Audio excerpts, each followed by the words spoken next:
Poland doesn't trust us, and the biggest outage of our time. It's news to me.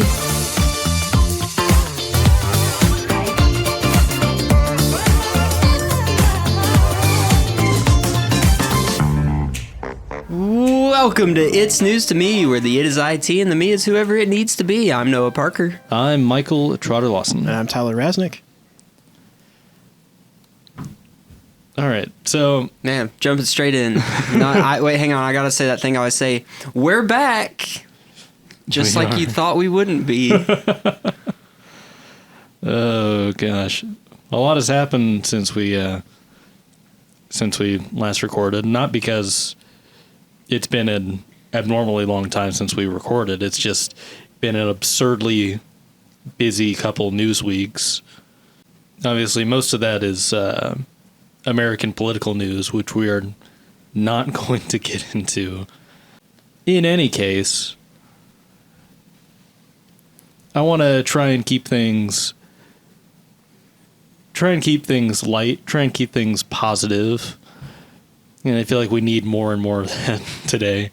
I made a list of potential future hypotheticals because somebody in the audience decided to criticize me for the hypothetical questions that I've been asking lately. It was my dad. Oh no. My dad said, tell Michael that his hypotheticals suck.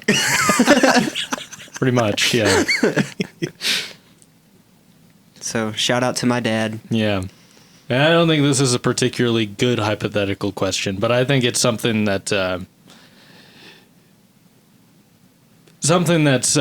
for the moment, anyway. The question today is just, what's something that you all are looking forward to? Moving out. That's it. I'm not really looking forward to much else. Well, that makes me sad. Or, I mean, I'm really looking forward to the news that I keep hearing about the potential of a possibility of a housing market crash. That's what I'm looking forward to. Because everything's expensive. You know, they don't make any more land. It never... I know. But actually, once it's gone, it's gone. Yeah. Yeah. I don't know. I feel like this question was meant to make me optimistic, but it's kind of just made me sad. I think that says more about you. It might, actually. I don't know. I'm kind of in a weird mental state lately after finishing school, because it's just like, what now? Well, yeah, I mean, I think that goes for... I mean, I spent a long time finishing college, so it took up a big chunk. Right. Oh, there's always something else. Yeah. There's always some other mountain to climb. I just need a good, like, personal goal that isn't, like, financially motivated. You know? Trying to learn a new 3D software. Learn Kung Fu. I could learn Kung Fu. Kung Fu? Yeah, it's how you fight the big monkey. Diddy Kong? And Donkey Kong? Donkey Kong Fu. They go, oh! What's the Kong noise from Mario Party? I don't... That's when he shows up, he goes, oh! Something like that. Let's see. Okay, I'm going to start over. What am I looking forward to? I'm going to be optimistic. Friday? I'm always looking forward to Friday. Good day. You got any more vacations planned? I know you just came back. But I have a wedding to go to in October and a wedding to go to in September. I'm really looking forward to the Olympics. Oh, I'm kind of excited about the Olympics, too. I saw they finally swam. Oh, did they? Yeah. Did the Prime Minister and whatnot actually swim in the Seine? Yep. I've heard no bad news from that yet. Okay, so, fair enough. You know, maybe no E. coli or... brain-eating amoebas. Yeah. Man. But, I don't know. I just love... I mean, I don't mind the Winter Olympics, but I love the Summer Olympics. I prefer the Winter Olympics. Yeah. Because of curling. I love curling. And I like watching the ski jumps. Bobsled. Bobsled's fun. The luge. Right. I mean, the Winter Olympics are fun, don't get me wrong, but I'm a big... obviously I'm a huge soccer fan. Mm-hmm. I like basketball too. I like tennis. I They like came out with a golf. basketball too. Yeah. That's crazy. Yeah, it's the WNBA. No, but I mean, it's I don't know. It's just so exciting getting to see, all these, incredibly talented athletes who have, a lot of them have been waiting for this, their whole life, this opportunity. The rest of them are just like the greatest in the world, and just, like Simone Biles going for like 8th gold medal or something like that. Something crazy. Maybe not 8th. That's a lot, but still, it's incredible. You know And I'm Michael excited. Phelps? Remember Michael Phelps? Oh yeah, Michigan man. Michael Really? Phelps. Yeah. Wait, didn't he's know that. from Michigan or he's a fan He of went to the Michigan? University of Michigan. Oh, okay. huh. Which makes you a Michigan man. Michigan man. You don't have to be said born in Michigan to be a Michigan. It's like a VFL, you know? You guys have Vol for VFLs. life. Yeah, Yeah. It's Okay. Michigan man's the same. It's a synonym. It's the same Sure. thing. Oh, okay. You call him You know, M&M's. Michael Phelps, according to ESPN, is the top athlete since 2000. Michigan man. And we got Tom Brady. He was got- number 5, Yeah, look at that. We're Where was stacking. Usain Bolt? 8, I think. We're Who, stacking. who up was here. 2? Serena Williams. Ah. Tiger Woods probably would have been on that list if he had. He was 9, or maybe he was 8. He could have been 1 if he just would have not got hurt. And the other stuff, the other things that happened with him. I'm excited about a few things. I've got a vacation coming in November. Where are you going? Going to Disney World Oh, man, I want to go to Disney World. for 5 days, 6 days. I don't remember. It's 5 or 6 days. I don't know. And then I'm also going to the Michigan opening game with my dad. We're going to the Fresno State game. Oh, that's awesome. August. I've never been to the big house, so I'm driving to Michigan with my dad. Maybe take him where he grew up, because his house that he lived in when he was little is not too far from Ann Arbor. So we'll see. I just got back from vacation, so it's really hard to look forward to something because I'm just still reminiscing on the last week I had. Yeah. Had a good week. Weird Al came out with a new song. I found 3 Muppets records. What else could you ask for a beach vacation? I didn't realize that Weird Al came out with a new song. Yeah, it's a new polka medley. Oh, wait, I didn't. I saw that pop up somewhere on some. I think it's called timeline at some Polka point. Mania or something. Yeah, I need to listen to that. Yeah, vacation, for me, I think the anticipation for vacation almost is better than sometimes the vacation. It definitely can be. I've had some vacations that I was really excited about that ended up just being so taxing and tiring that it was Yeah. man. Well, even fun vacations for me, I kind of am a person who just lives minute to minute almost. By the time I it's live over, my life a quarter mile at a time. that's me. I just give a nod. What's that Then guy's drive name? off. Vin Diesel. Vin Diesel. But by the time it's over, sometimes I'm just like, did that even happen? And then I'm just thinking about the next vacation. 'Cause Yeah. I don't dwell. I should. I'm also excited for college football season. And not just because I have college football 25. I'm just legitimately pumped. This year should be a lot of fun. I'm also very excited for the college football season. Looking forward to seeing Nico in action for a full season. Me too. I think that I think Tennessee will be. I mean, what's their expectations? 8 wins is what I've seen some places say. 9 wins. Yeah, I don't know. Honestly, it feels a little.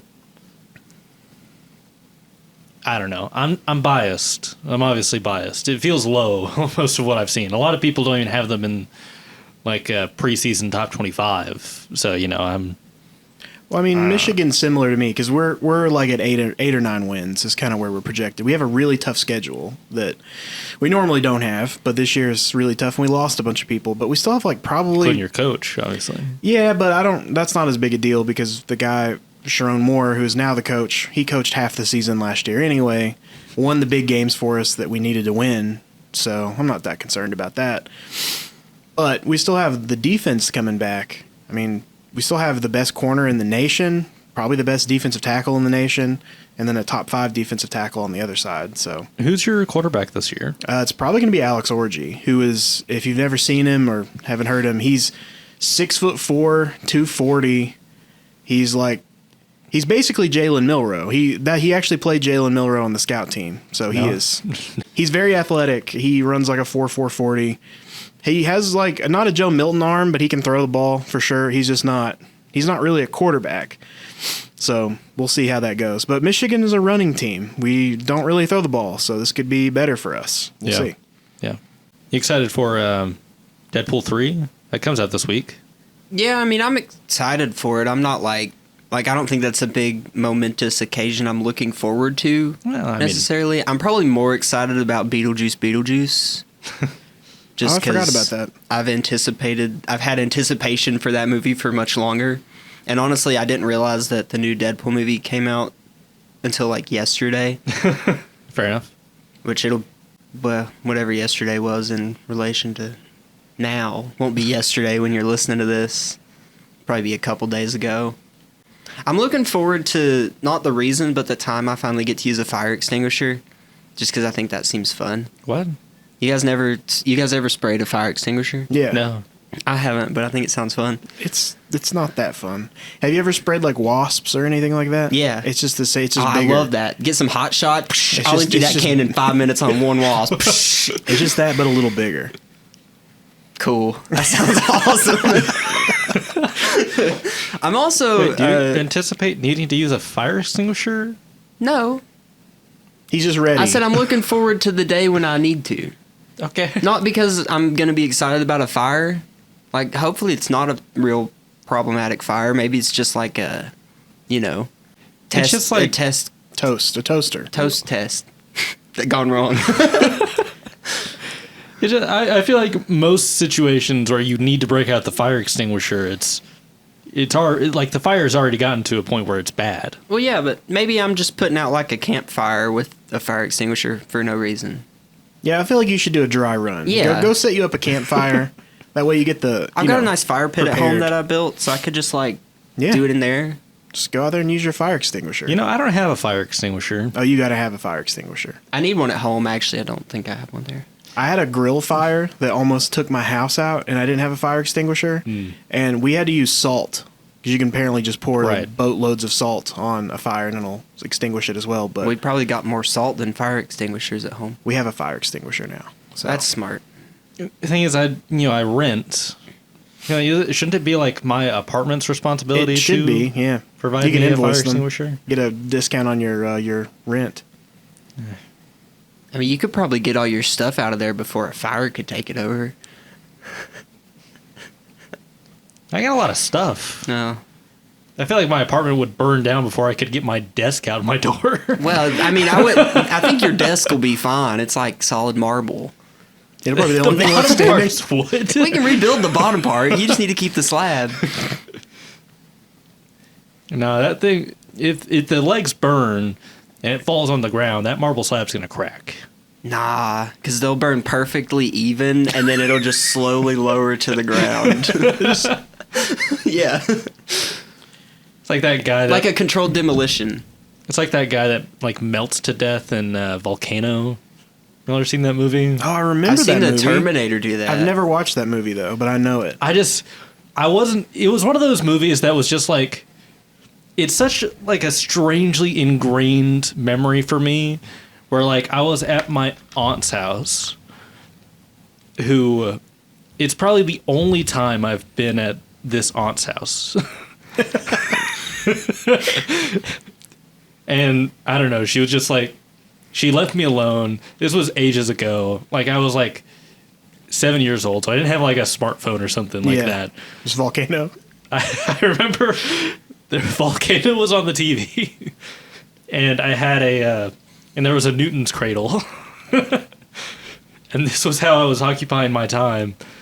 And I just distinctly remember this fireman just slowly melting in this 4-inch puddle of lava in the movie Volcano. Yeah, Tommy Lee Jones. I'd forgotten that he was in that. Was he the one that died? I don't think so. Seems unlikely. He seems like a main character type. You just be like, oh, this is Volcano. That's my Tommy Lee Jones impression. Man, speaking of Tommy Lee Jones, the guy that they got to play young him in Men in Black 3 was incredible casting. I don't know if y'all have seen that movie. Is that the one? It's the one where Will Smith travels back in time. Is that newer? No, it's not the one with Chris Hemsworth. Okay, I have not seen the Chris Hemsworth, so I have seen Men in Black 3. It's like Been a while for me. I have seen it as well, but yeah, I don't know. It's cool though.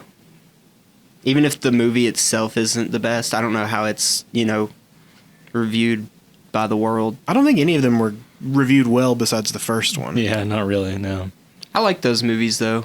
they were fun. They were fun. You know, It is one of those things though, like sometimes Hollywood just needs to learn you're better off leaving something alone and not trying to make a franchise out of something. Yeah, but now Yeah. they want to franchise everything that comes out. They do. And they Yeah. made money off of the films. It's not like they were bombs, but like, the first one takes a hit reputationally when you like look at there's 4 others that are just bad. Yeah. are there 4 others now? Well, there was MIB 2, 3, and then the one you're talking about with Hemsworth and what's her face. Well, that's just 3 others. 4 total. 4 total. Yeah. Thank you, Mr. Technical. I'm glad we sorted that out. I'm just kidding. Who knows? There might be a 4th additional on the way. We have no idea. There could be. You never know. There probably is, honestly. I feel Maybe. like if I look up Men in Black, there's almost certainly going to be another film. You can buy the 4-movie collection on Amazon for $30. Wow. I think I have like the first 3 on DVD, so can I just buy like the 4th movie collection? It's just the 4th movie. I don't actually want that one. It wasn't that good. I saw it at the drive-in, I think. It was okay. I don't know. I don't like seeing movies for the first time at the drive-in. Just because I feel like I'd rather do that than like not see it at all in theaters, I guess. But I don't like going to the movies, and I do like going to the drive-in. But if it's a movie I'm really hyped for, I don't want to watch it at the drive-in because there's too many distractions. Not a great, yeah. Yeah. Especially if it's the first movie at the drive-in. It's not dark enough. Right. It's never dark enough. Yeah. And it's just always like you miss like the first half of the movie. And there's kids running around, and the speakers are old, and Yeah. yeah. Yeah. This episode of It's News to Me is brought to you by Burk IT. Does Burk have an E on the end? No, it does not. But Burk IT is an IT managed service provider that wants to build mutually beneficial partnerships with our clients. Really? That's true. Believe it or not, that is true. I can barely believe it. Unlike many of our competitors, Burk isn't looking for customers to bill when things go wrong. We have built our company so that we succeed when our clients succeed. That seems like a good way to make money, if you ask me. Could be. It seems to be. For businesses in East Tennessee, Southwest Virginia, or the surrounding area, we provide security-centric IT solutions with our highly qualified team of engineers. What if I don't want security-centric IC solutions? Then you can look elsewhere.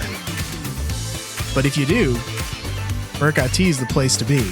We're building trusted relationships by providing practical, secure IT results. That's the Burk IT way. All right. So, Poland. Long time EU member, famous for, being the first country to be attacked in multiple world wars. Is maybe not the best place to be, but anyway. Yeah, they're the Vanderbilt of the EU. Gosh. Is that a sports joke? Yes. Yeah, it is a sports joke.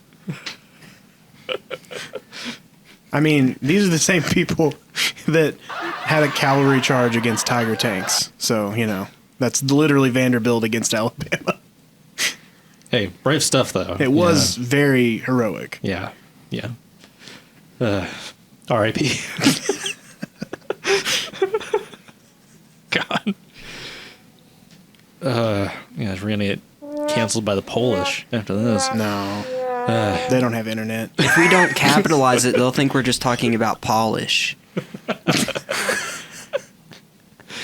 So it's fine. Nail polish. Anyway, interesting news from just earlier today, obviously before today when this podcast comes out, but the Polish representatives in the EU have petitioned the EU to try and start basically a pro-European Union information campaign in the United States as a method of combating Russian disinformation about the EU, which is just, I don't know. It's interesting because you don't really, well, it's like there's so much paranoia about foreign nations doing things to like manipulate the United States, especially Russia, especially China.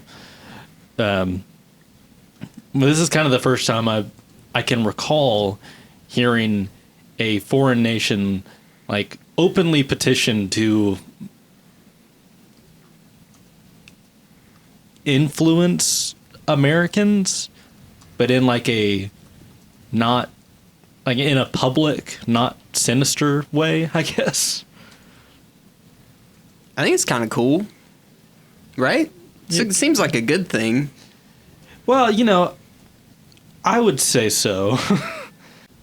I mean, I don't know. I've always found, I don't know. I feel like I should disclose that England's not a part of this anymore. Anyway, I've always been, you know, somewhat pro EU, I'd say. I think there's a lot of good regulatory steps that they make that I kind of would wish the United States would make. Oh yeah, I was saying right before we recorded this that like I think it's interesting that so many of our topics are about like a lot of our cybersecurity topics are about things the EU wants done or is doing. Just makes it seem like they are more on top of, you know, getting it together in terms of like keeping people safe and whatnot. Well, I think it's an interesting thing because I think the EU as a political body is in some ways, and it's bizarre because, you know, obviously it's all these people from all these different countries, but it's in a lot of ways less divided than our own local political structure. Yeah. Which it doesn't seem like it would make sense, but I think, you know, we've just become so accustomed to, you know, this like political like standstill in the United States, as long as, you know, any of our major branches is controlled by, you know, not the same party. Yeah. Because I mean, you know, this is not a Republican or Democrat type thing. It's like if the House is controlled by a different party than the Senate and the executive branch, then basically very little happens. Yeah. As we've kind of seen for the past, at least 6 years. Because like before Biden, you know, Trump lost control of the House in 2018. Right? Sure, you're the politics guy. But in any case, I think it's probably a good thing for the EU to have an opportunity to make, I guess, more of a direct pitch to Americans. I mean, obviously America's never going to join the EU. The United States of America cannot join the European Union. But the EU has always been, since it was founded, you know, a very strong ally to the United States. And I think that's something that a lot of people in the country don't necessarily appreciate very much anymore.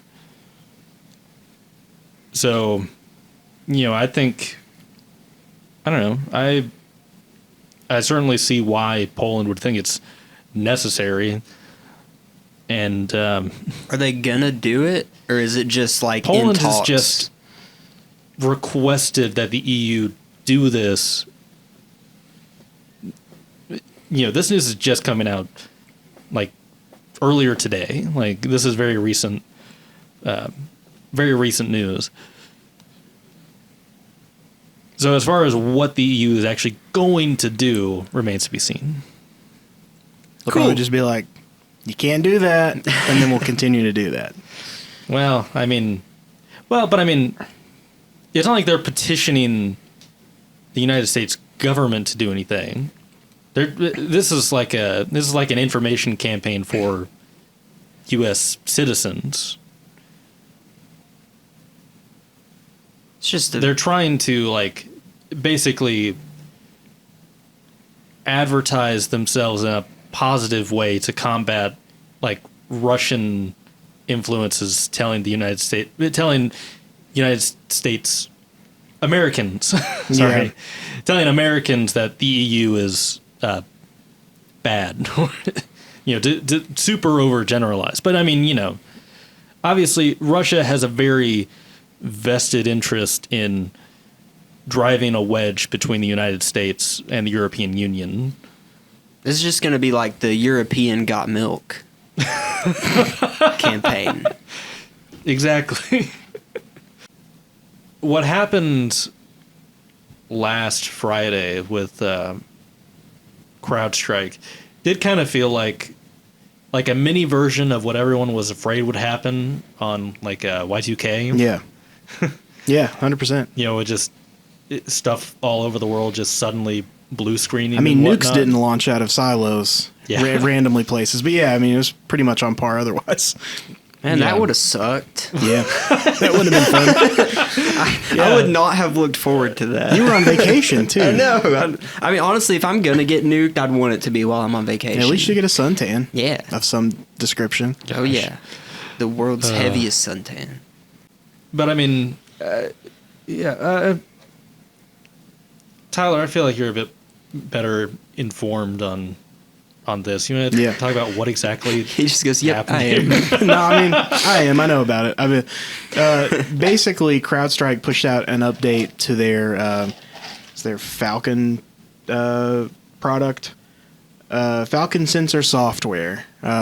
Friday morning at like 4 a.m, which, rule number 1 when you get into like sysadmin / like infrastructure work that I was told before I was taught how to do anything was we don't change anything on Fridays. Fridays read only. You don't do anything on Friday.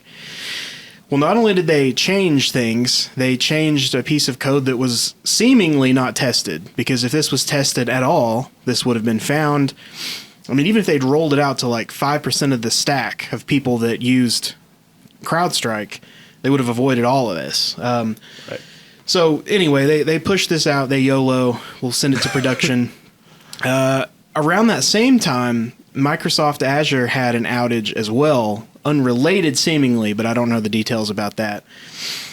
And then about an hour after it was pushed out, devices just start blue screening.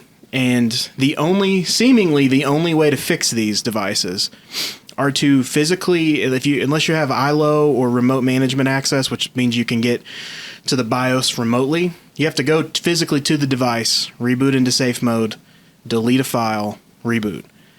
They claim, CrowdStrike's official statement claims that if you were fast enough or lucky enough and it got to the network they fixed the issue about an hour after it was first noticed.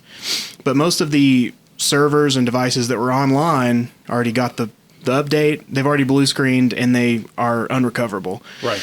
So their official recommendation was to pray that you reboot and you get the update before it causes problems if the device was offline. If it was online and it blue screened, the only remediation was to remove that file.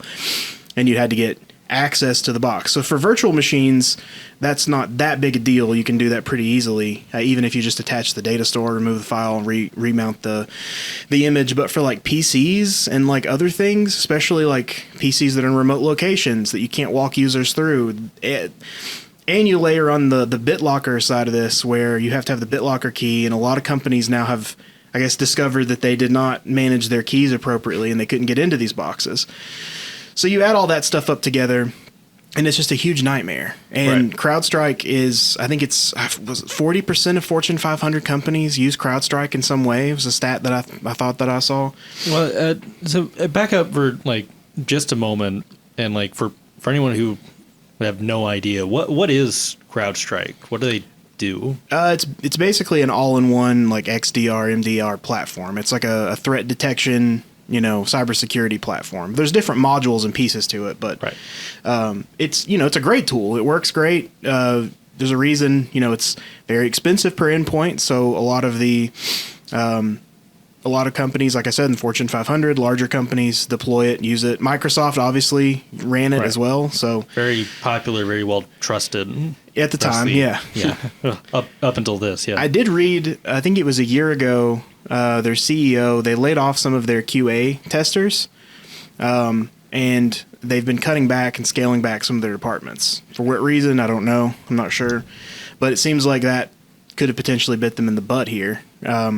Regardless, their deployment mechanism and their deployment strategy around how they perform updates is unacceptable. Because, we talked here internally about how we would handle this incident.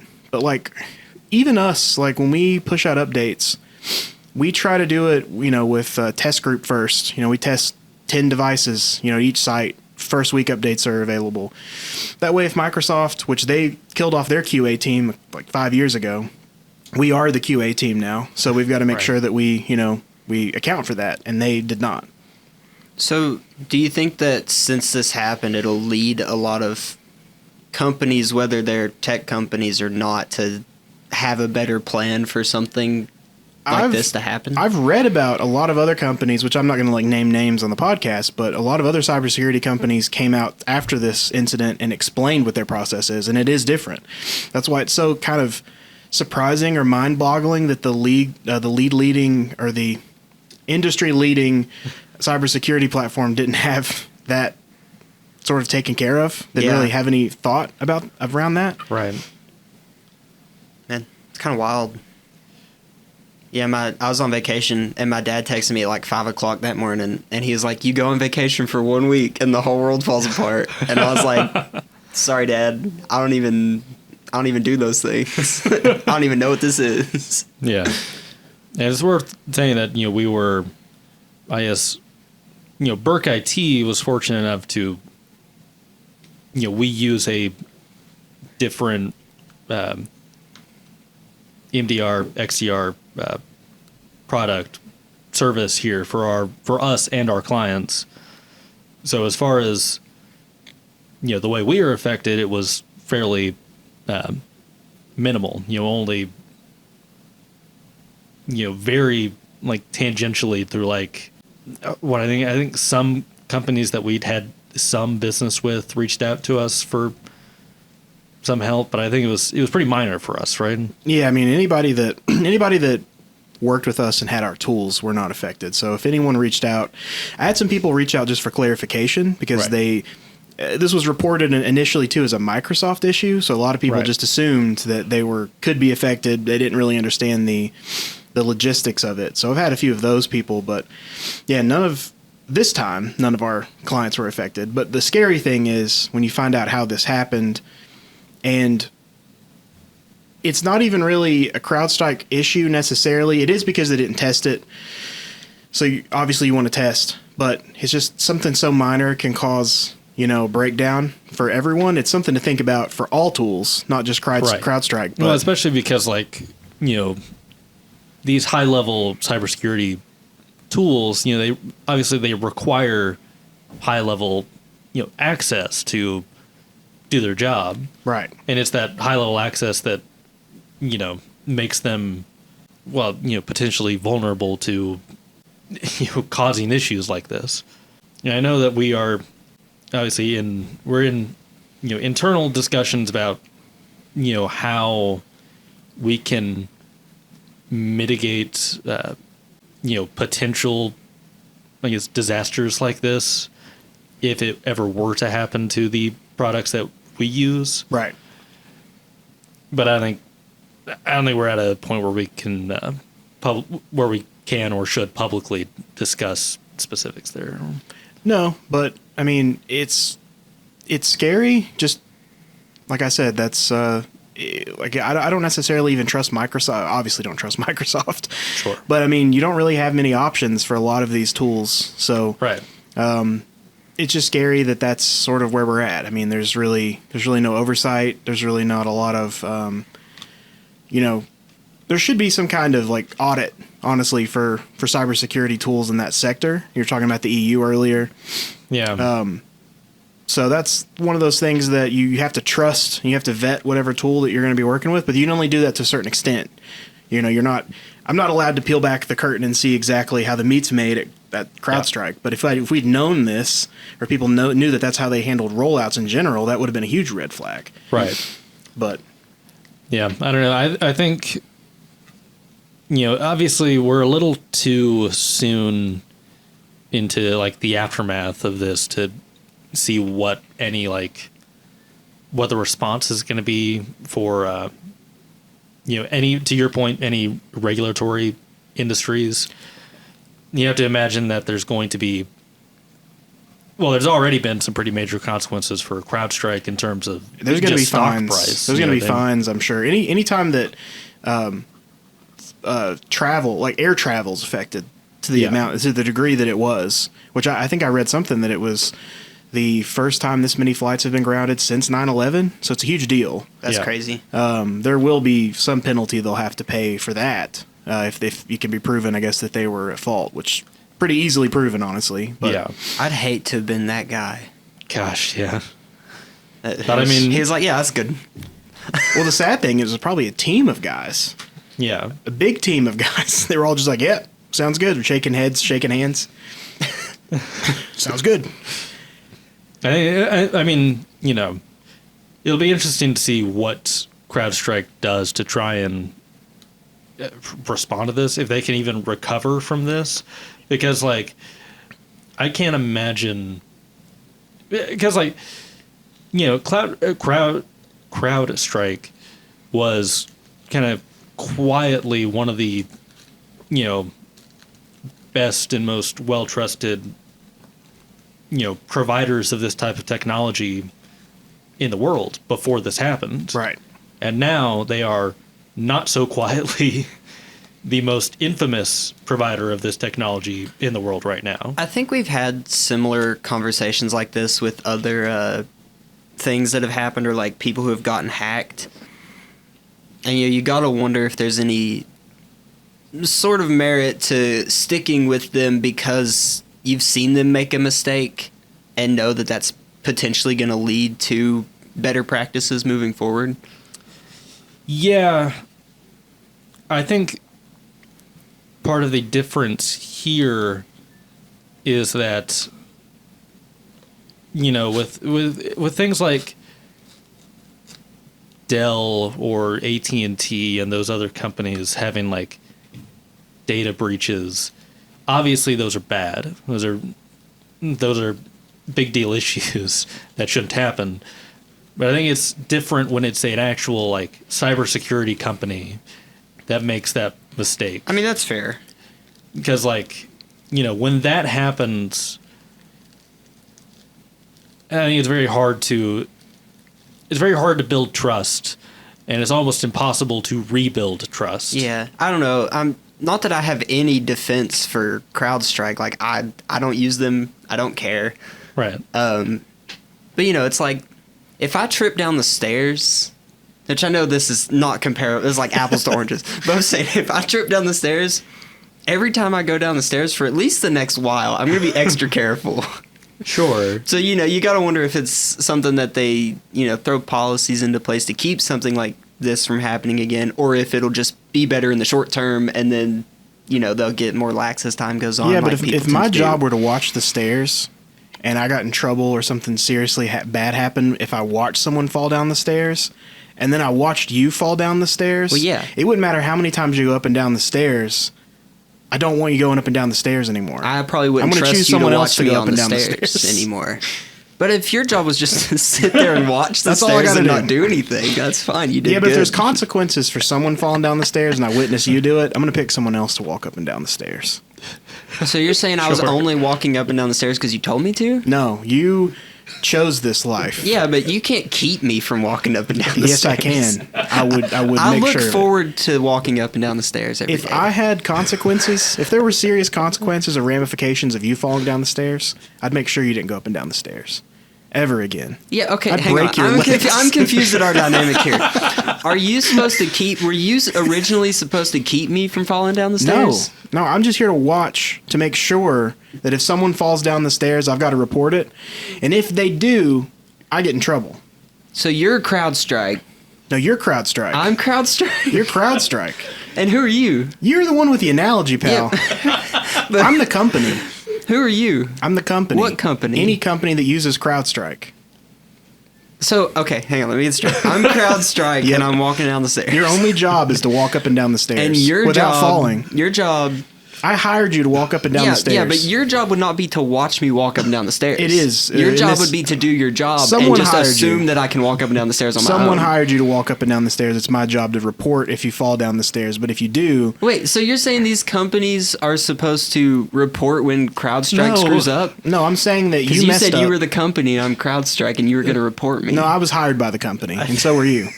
So do we work for the same company? We do now. Wow. Until you fall down the stairs, and then I'm making sure you're out of here, pal. All right. I look forward to future business endeavors with you, Tyler. Oh, God. If that wasn't confusing enough, then you're listening to the wrong podcast. I think I'll be curious to see if CrowdStrike can even survive this. Honestly, I think they'll survive it, just given... We talked about SolarWinds last week.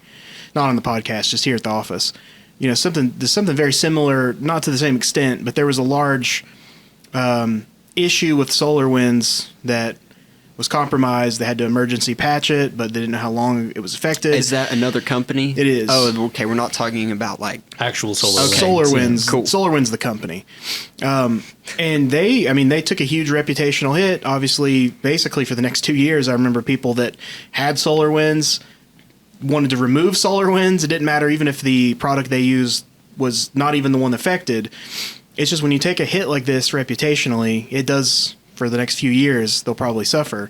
SolarWinds eventually sold and, sold off that piece of the company. So who knows? But Yeah, I don't know. It's just hard to imagine, in especially the near future, anytime, it'll be impossible for people to look up CrowdStrike without coming across this, Well, it would be like you were talking about that they're pretty relatively new in the grand scheme of things, but if it were like Cisco or someone that had some other name value or name recognition to the average person, it may have an easier time recovering. But like you said, some people, the only thing they know about CrowdStrike is that this happened. They don't know that they were, It's kind of like EA. They let me down over and over and over again, yet I still play their games. Because it's EA. Well, because they're a very prominent publisher with access to a lot of valuable IP. So, Cool. Well, about time to go home. That's something you're looking forward to? Yeah, I'm looking for it. I leave in 3 minutes. not if we don't finish recording this, you don't. Yeah, you're right. All right, I'm going to stop the recording. Is there anything you want to say before I do? Go Team USA. That was kind of lame, but okay. Tyler? I'm good. Thank you for listening to It's News to Me. If you enjoyed this content and would like to see or hear more like it, check out our YouTube channel at youtube.com/@BurkIT or go to our website at burkitc.com. Our theme music is Big City Lights by Icholix. Come back in 2 weeks to hear more of me, Noah, and Tyler in the next episode of It's News to Me. In the meantime, keep your data secure and your mind sharp. Have we been canceled by the French yet for our short that you put out? Because I saw you did that. I don't think so. I haven't heard anybody calling in. I think it was like one of our most liked shorts in a while. I had like 10 likes on it. See, I tell you, dude. No dislikes. That's good. So, if the French saw it, they must have thought it was funny. They understood what we were saying. They were like, through.